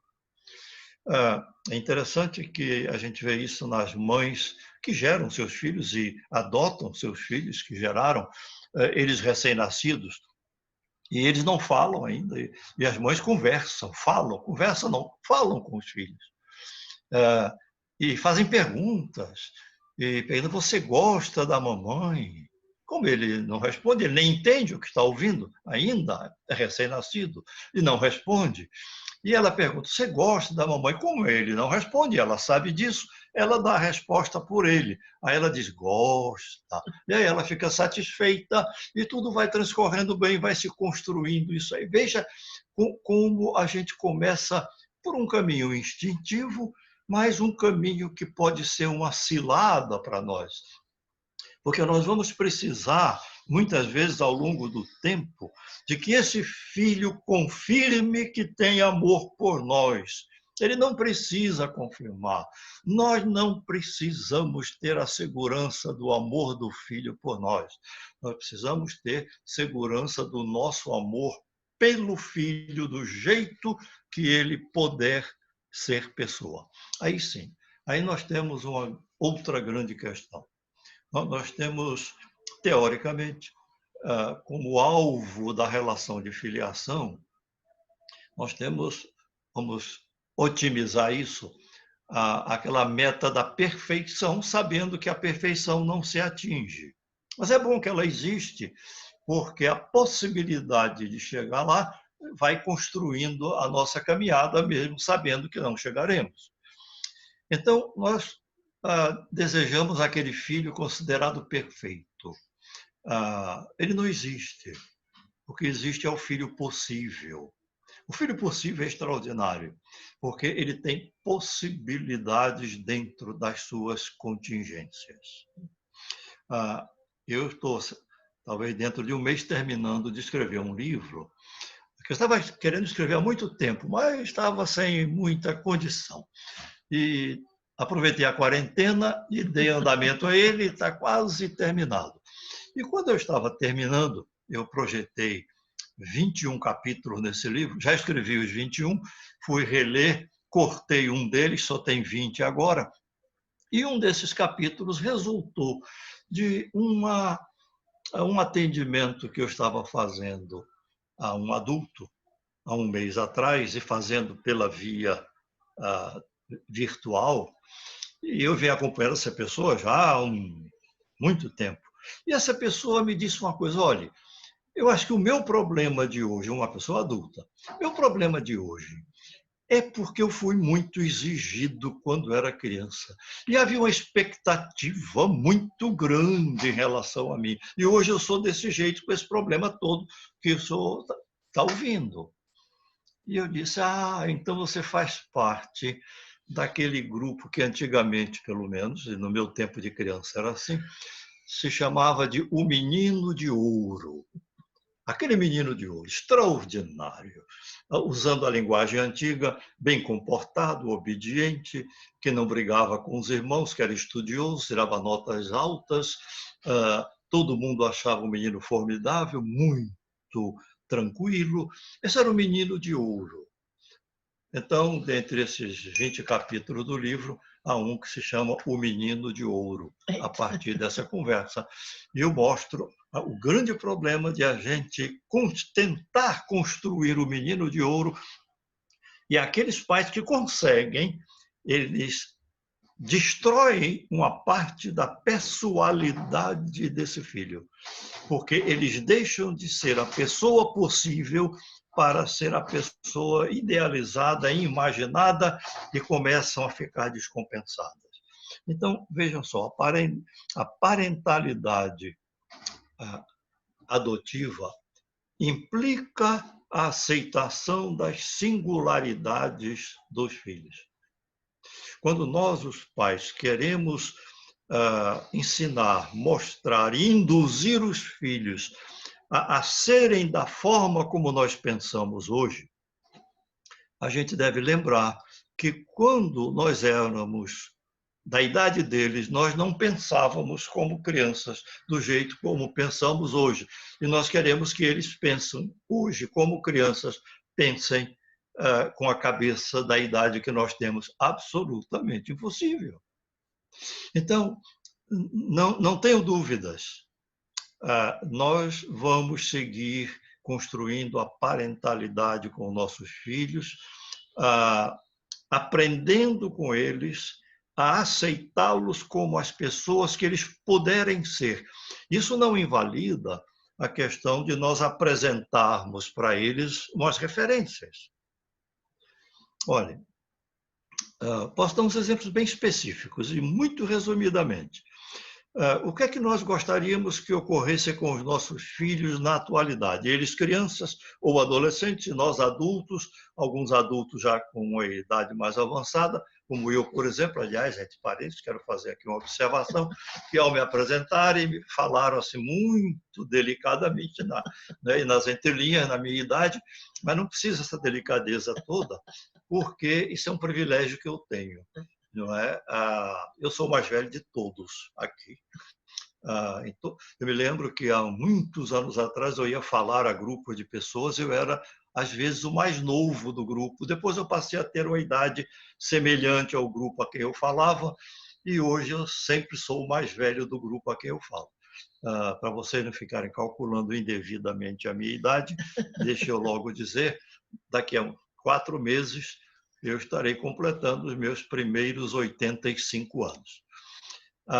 Nem parece, digam. Ele gosta, nem sim, parece. Pronto, tá bom. Obrigado pela manifestação induzida. Vejam só, por que eu estou dizendo isso? Porque eu comecei a descobrir uma coisa extraordinária. Os filhos são as pessoas que puderem ser, assim como eu fui o filho que pude ser. O filho que eu tive condição de ser. E, com certeza, não agradei muitas coisas a meu pai e a minha mãe. Mas uma coisa eu recebi deles. E eu quero fechar esse capítulo aqui exatamente com essa referência. Eu vou dar um exemplo específico para vocês entenderem a importância que eu dou a essa questão. No dia em que a minha mãe morreu, e isso já vai para uns 20 anos, mais ou menos, eu estava aguardando o sepultamento, estava muito cansado, ela teve uma doença longa, e eu estava aguardando aqueles procedimentos todos, e eu estava rememorando algumas coisas que a minha mãe me ensinou durante a minha vida toda. E eu fiquei profundamente angustiado, porque eu não lembrava especificamente de nenhuma coisa que a minha mãe tinha me ensinado importante para mim. E ela me ensinou muitas coisas, eu tenho certeza. Eu não lembrava de uma. Eu fiquei assim angustiado com aquilo naquela hora, até que de repente eu percebi o que estava acontecendo. A minha mãe não me ensinou coisas que ela sabia. Ela me ensinou a pessoa que ela era. E essa é a grande questão. Nós queremos locupletar a cabeça dos filhos de ensinamentos. Faça isso, faça aquilo, nessa circunstância faça desse jeito, se comporte dessa maneira, trace essa trajetória de vida. Isso são referências, nada contra isso. Mas pensam que esses filhos vão absorver tudo isso na sua totalidade e na sua inteireza, desistam. Não vão. Eles vão aprender, vão absorver algumas coisas dessas. Mas fiquem certos que eles vão absorver a pessoa que vocês estão sendo para eles. E cuidado, porque se algumas coisas forem desejadas, eles vão, de certo modo, absorver também. Se algumas coisas forem inadequadas, eles vão também absorver aquilo, embora tenham a chance de mais adiante reordenarem essas aprendizagens. Então, os filhos não aprendem propriamente o que nós ensinamos a eles, geralmente de uma forma verbalizada. Os filhos aprendem de nós a pessoa que nós somos. Cuidado com a pessoa que vocês estarão sendo diante dos filhos. Os filhos menores absorvem de uma maneira tipo esponja. Os filhos já com alguma idade absorvem dentro de um ponto e contraponto, dentro de questionamentos, mas terminam introjetando algumas coisas dos nossos próprios comportamentos. Então, veja, o que é parentalidade adotiva? É isso. Os filhos adotam de nós comportamentos e não verbalizações sobre comportamentos. Nós nos consideramos seres da palavra, portanto, nós, os humanos, achamos que somos extraordinários porque manejamos a comunicação pela via da palavra. Isso é importante, é um instrumento interessante, né? Mas a palavra, ela é limitada. Sabe para que serve a palavra na relação com os filhos? A palavra serve para sublinhar a ação. Ela dá uma ênfase à ação. Se a ação é ineficaz, se é desestruturada, se é imprópria para aquela circunstância, a palavra vai sublinhar aquela impropriedade. Então, a palavra sublinha, ela dá ênfase. Mas a ação é fundamental. Vejam, por exemplo, e eu posso resumir no contraponto de duas palavras. Os filhos não aprendem quase nada pela explicação, mas eles aprendem quase tudo pela exemplificação. Então, a parentalidade, ela trafega por essa estrada, por esse caminho. Não temos que aprender muita coisa para ser pai e mãe, mas nós temos que ser pessoas que valham a pena ser percebidas como os filhos, como pai e como mãe. E aí, para fechar, porque eu sempre termino na terceira ameaça. Então, essa é a terceira ameaça, e aí eu vou terminar. Veja, muito cuidado para não transformarem os filhos que vocês adotaram ou que vão adotar, transformá-los em próteses para corrigir alguma alteração que ocorreu ao longo do tempo da vida de vocês. Filho não é prótese. Há certas próteses que se incorporam a gente. Hoje em dia nós temos uma prótese que está se incorporando às pessoas, literalmente. Chama-se o celular. Ele está sendo uma prótese. Há pessoas que não sabem sair sem o celular, que não sabem fazer as coisas sem o celular na mão. Eu até lembrei-me de um fato de uma criança, acho que de 11 anos, na época que eu acompanhava no consultório, e muito vivo, muito inteligente, muito perspicaz. E um dia ele chegou para a sessão dele, sentou-se lá, olhou para mim e disse: minha mãe só tem uma mão. Eita. Eu disse: ele quer me dizer alguma outra coisa, porque eu conhecia a mão dele, a mãe dele, e a mãe dele tinha duas mãos. Eu disse: a sua mãe só tem uma mão. Por que ela só tem uma mão? Não, porque ela só faz tudo com uma mão. Eu disse: e a outra? Não, a outra está ocupada com o celular. Eita. Ela faz tudo com o celular na mão, passando as mensagens, vendo as coisas, mandando mensagens e tal. Veja, é uma prótese isso. Eu não sou contra o celular. O celular é ótimo. Mas é preciso uma medida. E aí, uma coisa que eu não estava no meu roteiro para dizer, mas deixe eu agora pontuar. O que talvez nos falte na relação de parentalidade com os filhos é a medida. E a medida não existe em nenhum manual, a medida não existe em nenhum canto, nós temos que descobrir a medida conforme o nosso filho. E aí eu lembro de um dos famosos sermões do Padre Vieira, lá no ano de 1676, quando ele fez, esse era o sermão chamado Sermão de Santo Antônio, que foi na igreja de Santo Antônio dos Portugueses, em Roma. Ele disse nesse sermão exatamente o seguinte: a luz que faz ver, quando é em excesso, ela cega.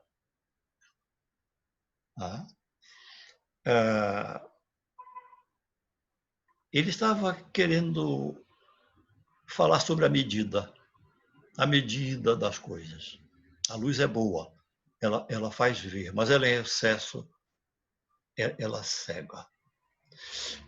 E nós, às vezes, não encontramos a medida na relação com os filhos. A gente quer usar a medida da gente. A medida da gente não é a medida do conjunto. Nem é a medida do filho, nem é a da gente. É a medida do conjunto. É a convivência que vai dar essa noção da medida. E aí eu encerro lembrando uma questão que já foi falada aqui e que eu acho que merece uma ênfase. A partir do exemplo do que nós chamamos de filho único.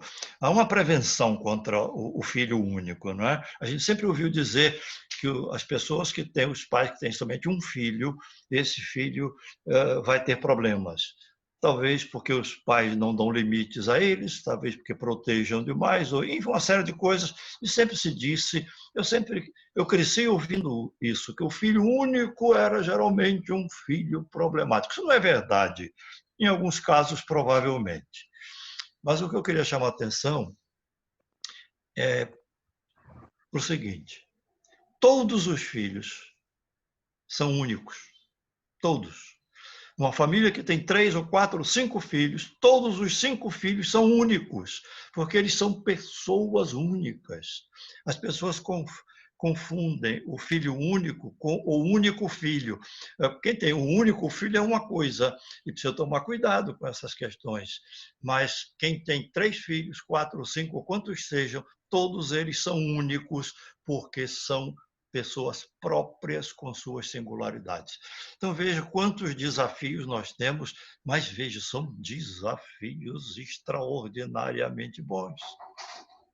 Quando a gente ama o filho, pode vir qualquer tipo de desafio, mesmo que nós sejamos derrotados nas nossas expectativas, nós podemos conseguir grandes conquistas, porque esse filho vai ser provavelmente a pessoa que ele tem possibilidade de ser. E aí teremos cumprido a nossa missão como pai e como mãe. E hoje ficamos por aqui. Maravilhoso, né? Maravilhoso. Assim, eu estou lendo, ouvindo, e aqui os comentários são de tirar o fôlego, né? O casal maravilhoso, quanta sabedoria vem da Suzana, quanta sabedoria vem do Dr. Luiz também, e assim, realmente de tirar o fôlego, né? Muito obrigado, né?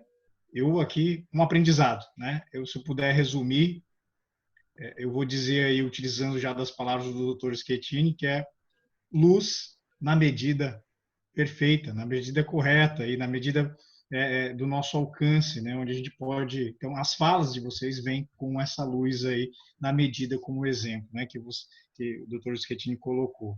Então, né, Marilyn? Não sei se a Marilyn também tem algum comentário para colocar. Deixa eu respirar um pouquinho.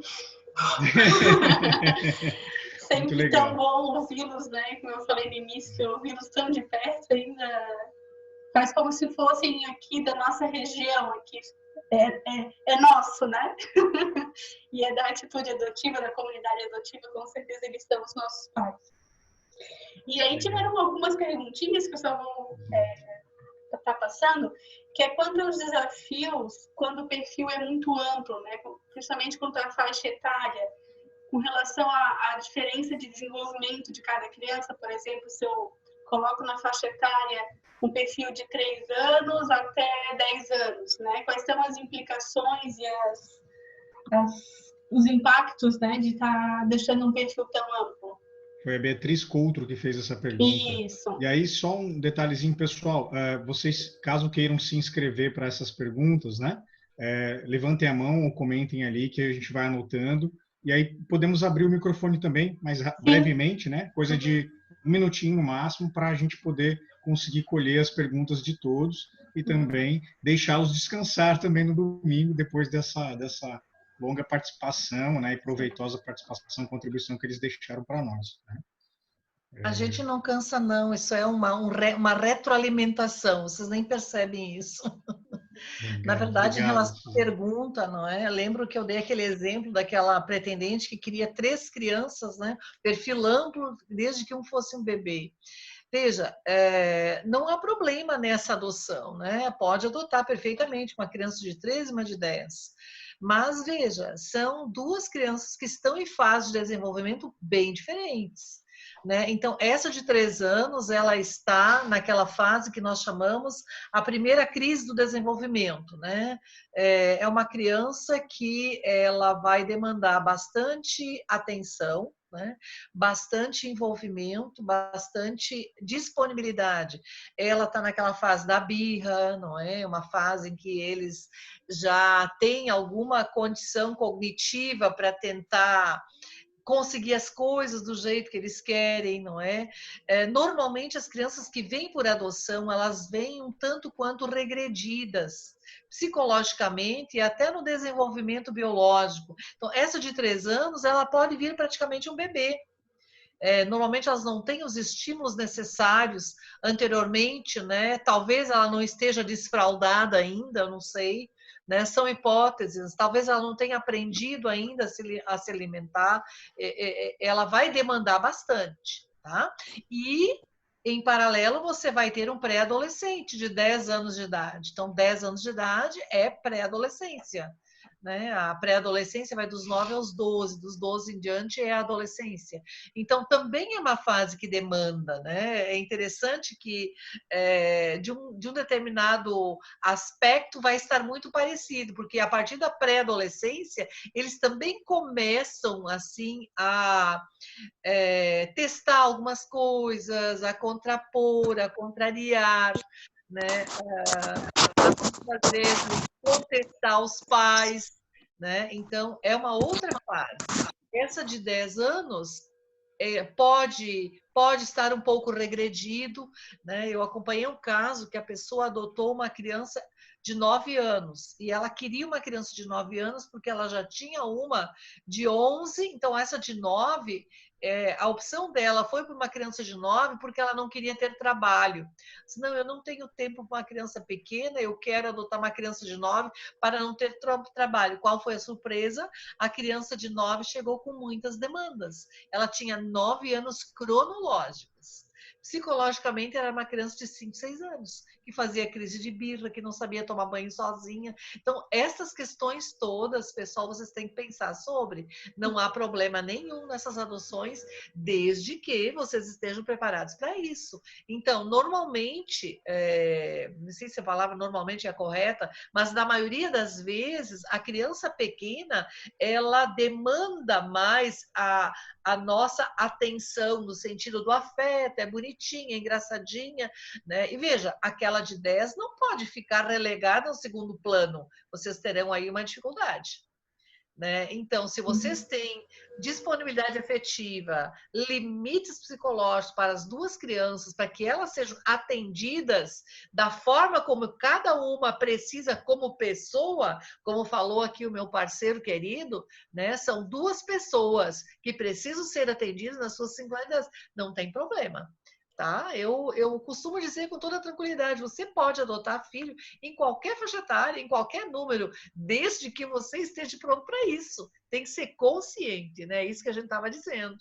Então, procure se informar o que é uma criança aos 3 anos de idade, né? O que é uma criança aos 10 anos, levando em consideração que as que vêm por adoção, muitas vezes têm defasagens, não é? Defasagens psicológicas importantes, apresentam regressões, eu tenho que estar pronto para isso, eu tenho que ter um apoio familiar, né? Se é um casal, os dois têm que assim se revezar para atender adequadamente cada uma, não deixando nenhuma de lado.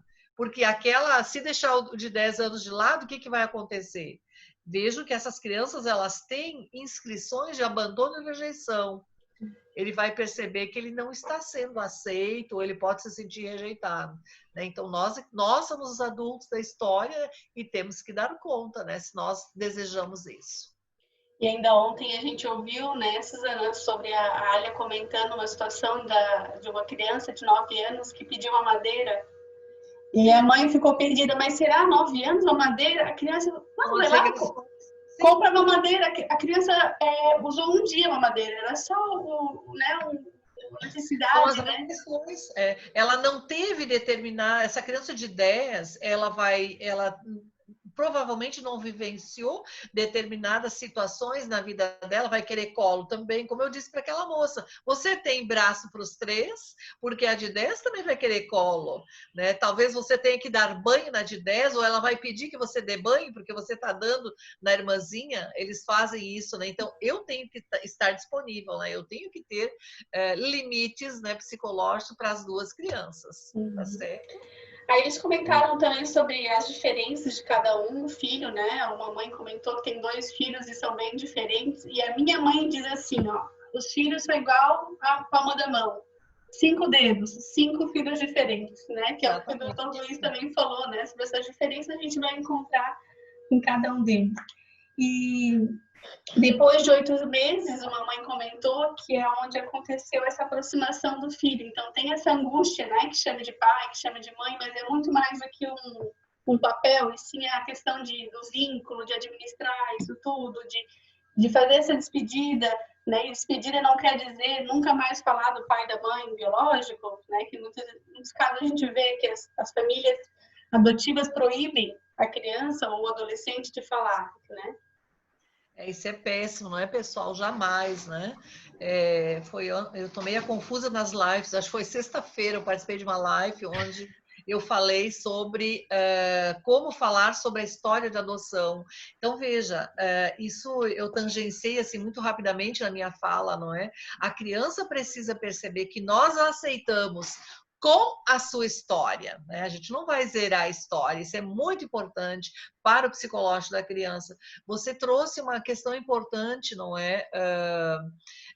Às vezes, as crianças demoram a chamar de pai e de mãe. E o que eu tenho percebido? Quando a adoção é de crianças maiores, existe uma tendência a demorar a chamar a mãe de mãe.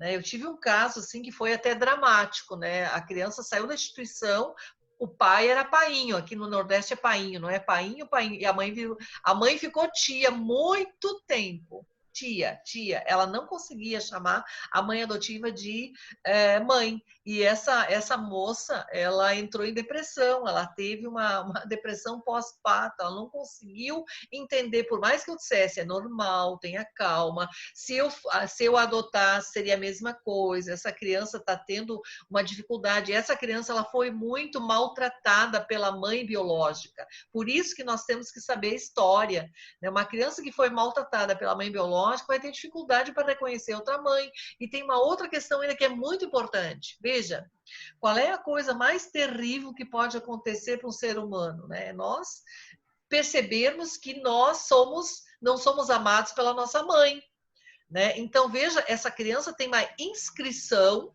ela pode ter uma inscrição ruim a respeito das mulheres, as mulheres abandonam, né? Às vezes são mulheres que não têm um parceiro, por isso essa inscrição ela não é tão severa em relação ao homem, porque ela não teve uma experiência prévia, algumas vezes, né, em relação à rejeição masculina, mas a mãe, isso está muito internalizado e pode demorar. Então tenham paciência, se isso acontecer com algum de vocês, pode acontecer de eles demorarem a chamar de mãe. Aí não tem que entrar em depressão por causa disso, não tem que brigar com a criança, dar castigo porque não chama de mãe, não atender quando não chama de mãe, nada disso. É esperar pacientemente, com tranquilidade, que vai chegar. E às vezes vem mais rápido como a gente pensa. E é maravilhoso quando acontece. Mãe, a gente teve um caso no Napa, eu acho que ela no nosso Napa, eu acho que ela até está nos assistindo aqui. Num momento assim, ele disse, mãe, né? Então ela disse, meu Deus, foi tão lindo isso, né? Ali nasceu o filho e nasceu a mãe. Então a gente tem que ter calma, né, pessoal? Isso não é assim tão automático. Uma última coisa que eu queria falar, que eu acho importante, que é um desafio, né, da parentalidade também, é essa questão que tem a ver com a história da criança, a história pregressa. Algumas crianças, e eu tenho percebido que quanto mais idade elas têm, isso é mais presente. Tem uma dificuldade de desmanchar o pacto de lealdade em relação à família biológica. Sabe o que é isso? É como se a criança tivesse uma lealdade à família biológica. Ela se impede de amar novos pais, porque ela acha que se ela amar novos pais, ela está traindo a família biológica. Então, como é que a gente vai fazer? Como é que a gente vai arrumar isso, gente? Não é proibi-la de falar da família biológica, é o contrário, né? A gente ajuda a criança a elaborar a história, tipo assim, veja, e às vezes a criança fala muito da família biológica. Isso eu fiz no meu consultório, né? Isso seguidamente eu tenho que fazer. Você não precisa matar a sua mãe biológica dentro do seu coração. Você pode continuar gostando dela, né? Você pode continuar gostando dela, mas isso não impede que você goste também da sua mãe adotiva. O nosso coração é tão grande, cabem muitas pessoas. Você pode continuar gostando da sua mãe biológica, ela vai estar no seu coração para sempre. Ela fez uma coisa muito importante para você. E eles perguntam, tia, por que ela me deu? Eu disse, eu não sei, querida, eu acho que ela não sabia cuidar de você, ou ela não aprendeu, ou ela não podia, ou eles não cuidaram dela também, então ela não aprendeu. Mas ela fez uma coisa muito importante, ela deu a barriga para você nascer, e você nasceu, você teve vida. Então, isso é uma coisa importante, nós temos que ser gratos à sua mãe biológica, porque ela lhe deu a vida, né? E você não precisa ter raiva dela, não. Isso não impede que você nos ame. A gente ajuda a criança a arrumar, gente. Tá certo? Não é arrancar página, não. Tem gente que acha que tem que arrancar página. Não pode, não. Isso é complicadíssimo se você faz isso. Se você diz para a criança ou proíbe ela de falar da mãe sobre a família biológica. É como se você dissesse, eu não aceito a sua história. Então, se eu não aceito a história, não estou aceitando também a criança. Ela se percebe, não aceita. Né? Tem um autor... O autor, ele fala, eu acho que é Andreas, ele fala, a criança vem com um dote, a criança que vem maior. Qual é o dote da criança? Ela vem com o seu corpo, o seu nome e a sua história. A questão do nome também pode, a gente tem que ter cuidado. Não dá para simplesmente trocar o nome da criança quando ela já se reconhece com esse nome, né? A gente tem que ter cuidado nisso, né? Então, o nome, o corpinho, a história, o dote da criança, ela vem todinha para vocês. Ela se entrega nessa relação, né? Numa família estranha, desconhecida, isso é muito complicado, não é, pessoal? Então, a gente tem que ter todo esse acolhimento, né? Para receber essa criança dessa forma, né? Porque eles são tão corajosos. Eu fico às vezes pensando, né? Vão para uma família totalmente diferente, para um mundo totalmente diferente do que eu estou acostumado, né? Elas têm muita coragem e resiliência, essas crianças, né? Então, nós somos os adultos da história, né? É nós que temos que realmente dar esse apoio para que elas possam se organizar. E aí, quando o doutor Luiz fala do menino de ouro, né? Eu fico perguntando se a gente é um pai de ouro, se a gente é uma mãe de ouro, porque a gente abre essa possibilidade, já que a gente está exigindo do outro. Eu sou mãe, e eu sei que eu não sou mãe de ouro. Em vários momentos eu falho com a minha pequena, né? Então, a gente dá essa possibilidade, a gente tem que tomar cuidado. Quando a gente faz essa jogada para a criança pode nos exigir da mesma moeda, né? Exatamente. E o Jefferson de Pernambuco, ele perguntou com relação à homoparentalidade, né? Que ele pretende adotar sozinho, então ele é solteiro, sozinho, nesse processo adotivo. E se é mais difícil nessa situação a adaptação de uma criança pelo fato de ter a homoparentalidade, né? De um lado só. E mesmo é monoparentalidade ou monoparentalidade? Monoparentalidade. Monoparentalidade. Ele não especificou se é homo, né? Certo. Monoparentalidade. Monoparentalidade, isso. E se pelo fato de ele ter, mesmo ele tendo experiência com crianças, se essa adaptação vai ser mais difícil. Certo, ele tem experiência com criança, mas com certeza nunca foi pai, não é, Isso. Estou vendo ele aqui. Você vai se inaugurar enquanto pai. O que eu posso dizer a você? É a mesma coisa quando as mães decidem, não é? Quando as mulheres decidem serem mães sozinhas. Tem muitos casos, né? Nós temos aqui em Pernambuco algumas mães, né, solteiras, né, e pais solteiros também. O que a gente tem que lembrar, né?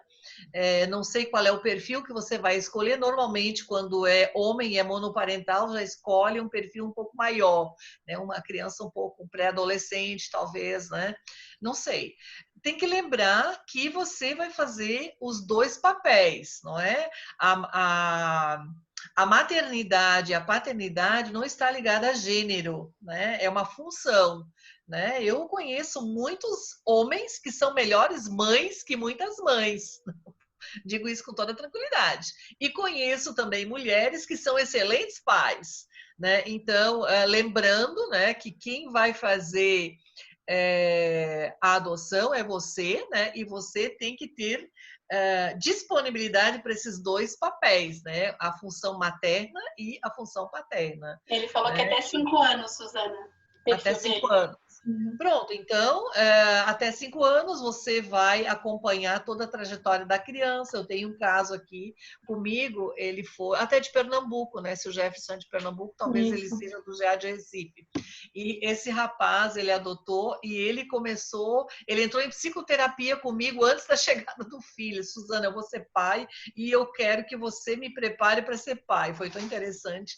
E ele é um pai excelente, né? Ele continua, acompanhou as reuniões do grupo de apoio à adoção, ele está no núcleo de apoio no pós-adoção, passou algumas crises com a criança, não é? A criança lá pelas tantas, ela começa a questionar por que eu não tenho mãe. Ano passado esse menino teve uma crise, ele tem uns 8 aninhos, eu acho, né? Ele, perto do Dia das Mães, ele estava muito chateado porque ele não tinha ninguém para entregar o cartão do Dia das Mães. Nunca ele tinha se importado, ano passado ele se importou, né? E eu disse, mas por que tu tá triste? Eu disse, não, eu também queria ter mãe. Eu disse, mas você tem mãe? Quem disse que você não tem mãe? Você não nasceu do ovo? Conversando com ele, né? Você tem mãe também. Só que a sua mãe, ela não mora com você. Ela não pôde cuidar de você. Lembra da tua história? A sua mãe não pôde cuidar de você, né?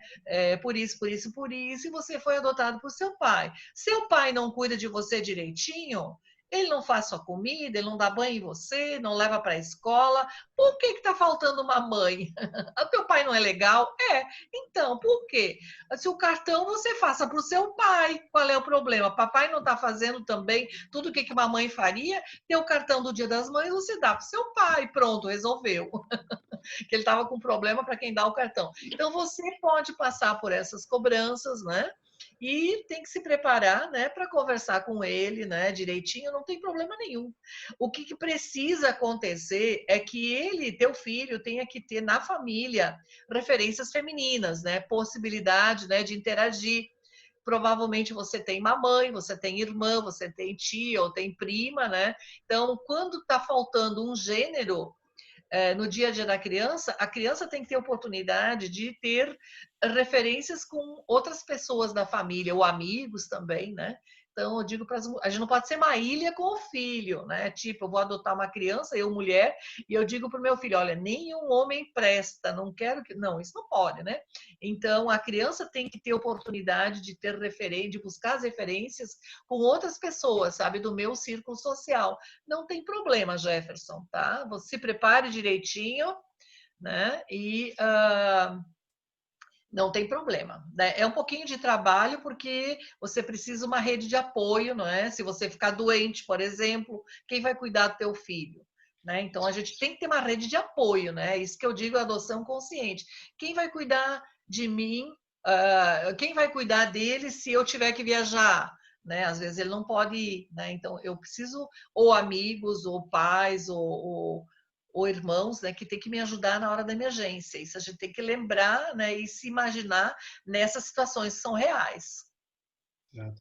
Pessoal, temos ainda algumas perguntas aqui e também quem quiser se manifestar. Eu queria só registrar que tivemos aí acessos conectados, até 91 acessos, se não me engano.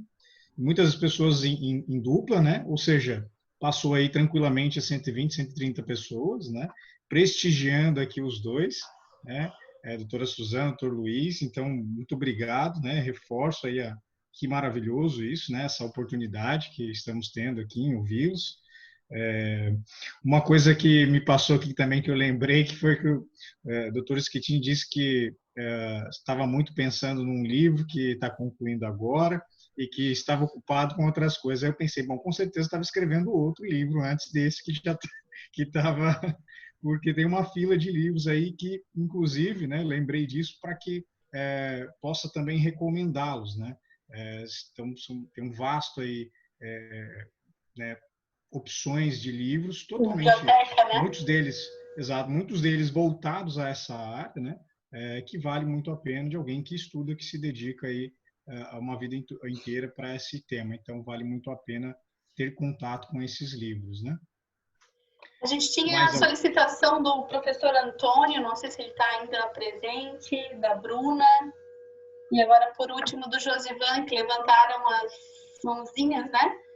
Então, acho que só temos o Josivan. Se quiser fazer a pergunta, Josivan, fica à vontade. Oi, tudo bom, pessoal? Desculpa, a máscara foi orientação do médico aqui, a gente teve uns contatos, né? Mas, enfim, eu me identifiquei com a história do Jefferson, porque eu também vou adotar, eu sou solteiro, me habilitei, e tenho uma aproximação solicitada ao juiz do estado do Paraná de 3 crianças. Aí adolescente, 14, 10 e 7. Então, hoje, para mim, foi muito importante para abrir a minha mente e as barreiras que eu tinha no coração. Então, eu agradeço imensamente a vocês. Que Deus abençoe, esclarecer, e eu vou sair daqui mudado, para melhor. Muito obrigado. Viu? É mais um agradecimento que eu tenho a falar. Legal. Que bom. Maravilhoso, Josivan. Obrigado por compartilhar aí a tua emoção, a tua sensação. Obrigado. A Márcia colocou, enquanto técnica, acompanhando crianças e adolescentes no espaço de acolhimento institucional, vemos que, de fato, ao ser acolhido afetivamente os pais biológicos, esses filhos tendem a aceitar a sua história de vida sem tantos ressentimentos. Mais um comentário, né? Sim. É isso mesmo. Como a criança reage a um pai cadeirante? Já tiveram essa experiência? E tem uma outra já na sequência também que acho que podemos já deixar também. Poderia dizer o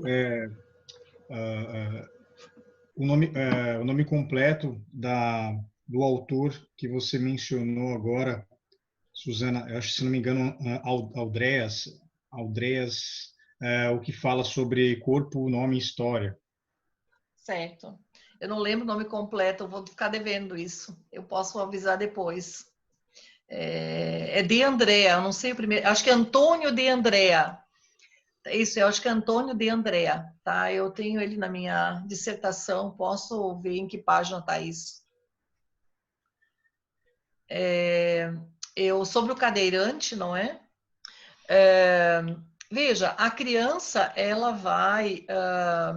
em geral, esta preocupação ela é mais do adulto do que da criança, né? Eu assisti uma adoção de um casal que era cego, né? A criança ela vai se adaptar a isso, né? No período de aproximação, né, ela vai tomar contato com isso, né? Digamos que se é uma criança maior, né? Eu estou imaginando agora, não sei qual é o perfil, né? A criança vai tomar contato com essa realidade, né? Então, eu não sei se ela poderia ter alguma resistência, a gente pode até imaginar essa hipótese, né? Ela ficar preocupada que o pai é cadeirante, eu não sei se teria, né? Eu não assisti assim nenhum caso, né? E depende muito da naturalidade da gente em relação a isso, né? Digamos, se é um casal, um é cadeirante, o outro não é, né? Então a criança vai perceber que aquele casal funciona como um casal. Então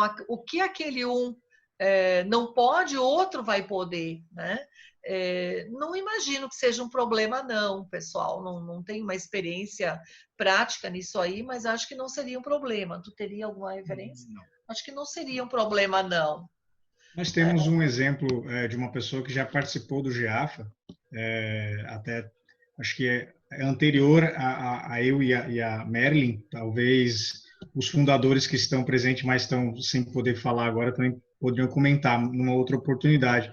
Mas é um casal também, onde a mãe é cadeirante e tem uma questão também que evolui, né? Então ela vai diminuindo aí os movimentos, e são duas crianças, e assim, a história é maravilhosa, porque é muito mais, há uma interação muito grande, né, entre todos eles, e a rede de apoio também foi essencial. O depoimento dela foi fortíssimo, assim, nos emocionou muito, e a gente quer trazê-la também em breve para né, trazer essa história dela também. Acho que até, quem sabe, nos próximos encontros a gente possa trazê-la novamente.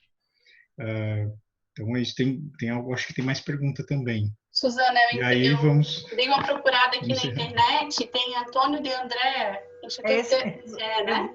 É esse livro mesmo. Então tá. Pessoal, é Antônio de apóstrofe André A, sem o I. Exatamente esse. Tem mais alguma pergunta, Leandro? Não acompanhei mais.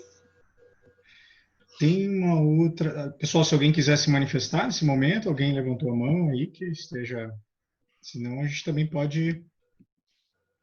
Foram várias também, né? Foram várias já. Acho que a gente pode, então, agradecer mais uma vez aos nossos dois palestrantes presentes, né? Também fiquei pensando aqui, pessoal, se tivéssemos presencial, né? Olha só, a internet a gente já tinha e não estava utilizando ainda desse modo, né? Imagina a logística, o custo, né? Que envolve em trazê-los, né? Por que nós nunca tivemos com eles aqui antes? Por conta de toda essa logística, o custo, né? O nosso grupo como a maioria dos grupos voluntários tem uma limitação de recursos, né, envolve passagens, envolve estadia e às vezes também as agendas não batem. Então, olha só que maravilhoso, né? Que bom que eles vieram de longe sem sair de casa. Luiz e eu estávamos comentando isso ontem, né? Eu penso que nós nunca mais vamos nos livrar das lives, né? Porque tem sido muito rico. Eu tenho visto isso como eu falei no início, né? No todo, né? Nessa oportunidade de todos os GAs poderem, não é, oferecer isso para os seus pretendentes, né? Então está havendo realmente um verdadeiro intercâmbio, né? De palestrantes. Nós temos aqui lives também, eles tragam gente de outros lugares. Né? Vamos aproveitar a oportunidade, trazer novas vozes, trazer novos olhares, né? As falas são muito parecidas, mas, como diz Luiz, cada um tem a sua forma, não é? De colocar e expressar, né? E a gente precisa ouvir vozes de fora. Eu estava brincando com o Leandro, né? Certamente o que nós dissemos hoje não é muito diferente do que você já tem ouvido por aí, por alguma outra pessoa, né? E a gente tem que sempre lembrar, santo de casa não faz milagre, eu brinco assim, né? A gente precisa outras vozes, né? Isso às vezes acontece na clínica, eu atendo meus adolescentes rebeldes lá e trabalho com eles, e a mãe às vezes pergunta, ô Suzana, o que tu fizeste, né? Eu não fiz nada, eu conversei com ele, fiz isso, mas isso eu também faço em casa. Sim, mas você é a mãe. Então, a voz da mãe, a voz da mãe, ó, daquela pessoa que está sempre presente, ela fica desgastada, parece, né, de tanto falar a mesma coisa aqui em Recife, né, eu falo sempre as mesmas coisas, tragam outras pessoas, por favor, né, para renovar, para arejar, para oxigenar.